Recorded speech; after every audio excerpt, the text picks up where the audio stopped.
Dans cet hôpital de district, non loin de Ngaoundal, doté d'un plateau technique à la pointe de la modernité, le déficit en énergie électrique est devenu préoccupant. Non, à supposer qu'on va régler le problème d'énergie, à supposer qu'avec l'aide de M. le gouverneur, nous allons nous y mettre pour que vous soyez connectés. Malgré l'éclat de la formation sanitaire, le personnel peine à délivrer des soins appropriés aux malades à cause de ce problème. Cette situation dramatique a été au cœur de la deuxième étape de la visite de travail du ministre de la Santé publique dans la région de l'Adamawa. Nous venons de constater effectivement qu'à 14 h, il y a une coupure régulière d'énergie électrique. Et donc, ce que nous allons faire, de mettre en étude la centrale solaire. À l'hôpital de district de Tignière, qui frappe de par son style architectural, le constat est accablant.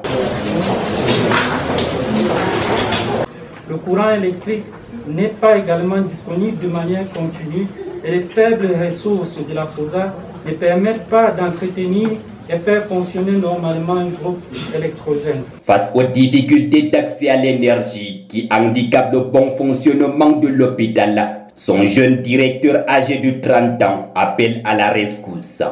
Mais nous formulons quand même auprès de la hiérarchie la nécessité de nous doter d'une centrale d'énergie solaire. Autre point marquant de cette visite, c'est le faible taux de vaccination contre le Covid-19 parmi le corps médical. Que je veux que tout le monde soit vacciné. Je ne comprends pas quelle est la problématique.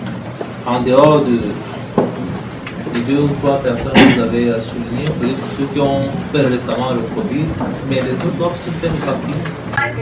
Il est hors de question que la résistance commence à l'hôpital. Si vous commencez à l'hôpital, ça signifie quoi?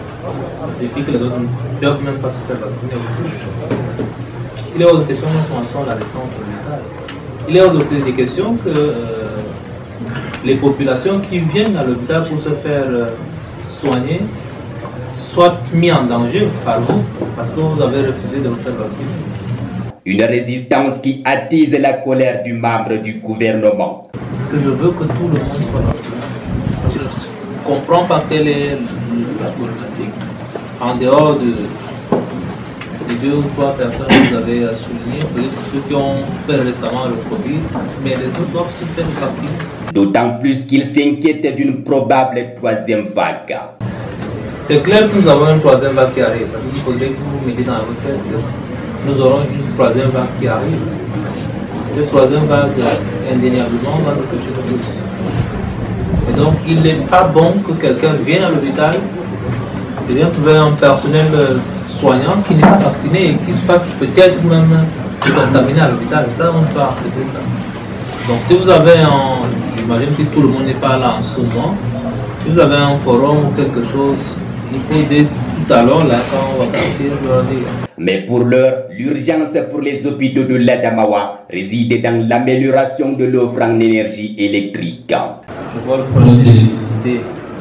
Nous en avons déjà parlé. Le gouverneur et moi-même allons faire des démarches pour que cela soit fait dans les meilleurs délais. On peut fonctionner le 14 et le 14 avec le groupe. Et pour leur venir en aide, Manaouda Malachi plaide pour l'énergie solaire.